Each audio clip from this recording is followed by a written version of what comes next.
Assalamualaikum warahmatullahi wabarakatuh. Perkenalkan, nama saya Agustin Nurfadila. Saya mewakili teman-teman saya untuk menjelaskan tentang apa itu generalisasi. Baik, di sana sudah ada pertanyaan mengenai apa pengertian dari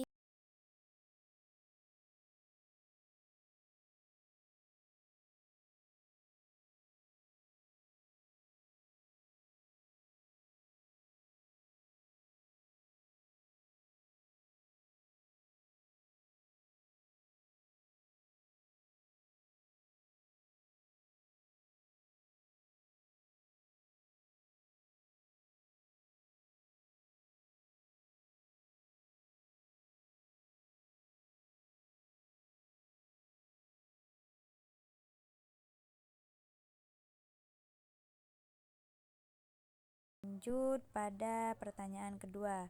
Apa saja macam-macam generalisasi? Di sini sudah ada dua generalisasi, yaitu yang pertama generalisasi sempurna, yang kedua generalisasi tidak sempurna. Generalisasi sempurna ialah generalisasi di mana seluruh fenomena yang menjadi dasar penyimpulan diselidiki. Yang kedua, generalisasi tidak sempurna, yaitu generalisasi berdasarkan sebagian fenomena untuk mendapatkan kesimpulan yang berlaku bagi fenomena sejenis yang belum diselidiki. Agar kalian mengetahui, baik, saya akan memberikan contohnya masing-masing. Contoh generalisasi sempurna yaitu sensus penduduk. Kenapa sensus penduduk? Karena di berbagai daerah pasti melakukan yang namanya sensus penduduk agar kita mengetahui jumlah penduduk yang ada di tempat itu. Contoh generalisasi tidak sempurna yaitu hampir seluruh pria dewasa di Indonesia memakai celana pantolan. Nah, di sini disebutkan hampir seluruh pria. Di sini itu yang disebut kesimpulan yang berlaku bagi fenomena sejenis yang belum diselidiki.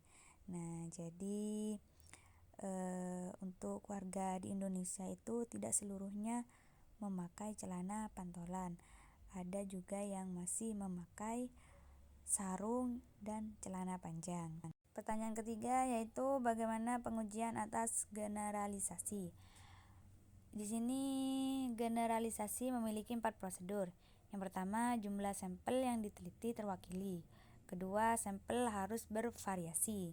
Yang ketiga, mempertimbangkan hal-hal yang menyimpang dari fenomena umum atau tidak umum. Yang keempat, kesimpulan konsisten dengan sampel. Jadi itu beberapa generalisasi yang memiliki 4 prosedur. Pertanyaan ketiga, apa saja generalisasi yang salah? Di sini ditulis generalisasi yang salah terdapat kecenderungan umum untuk membuat generalisasi berdasarkan sampel yang sedikit sehingga tidak mencakup syarat untuk menjadi generalisasi. Hal ini disebut dengan generalisasi tergesa-gesa. Pertanyaan terakhir yaitu bagaimana generalisasi empirik dan generalisasi dengan penjelasan. Yang pertama, generalisasi empirik yang tidak disertai dengan penjelasan mengapa atau generalisasi berdasarkan fenomena semata. Generalisasi empirik ini hanya berdasarkan pengalaman saja. Yang kedua, generalisasi dengan penjelasan yang diperkuat dengan penjelasan atau alasan. Jadi generalisasi empirik ini yang tidak disertai dengan pertanyaan mengapa, hanya saja berdasarkan pengalaman sendiri. Berbeda dengan generalisasi dengan penjelasan. Generalisasi dengan penjelasan ini masih diperkuat dengan alasan atau pertanyaan yaitu mengapa. Jadi berbeda dengan generalisasi empirik yang tadi saya sudah jelaskan di atas, tidak disertai dengan penjelasan. Sekian dari saya, kurang lebihnya mohon maaf. Wassalamualaikum warahmatullahi wabarakatuh.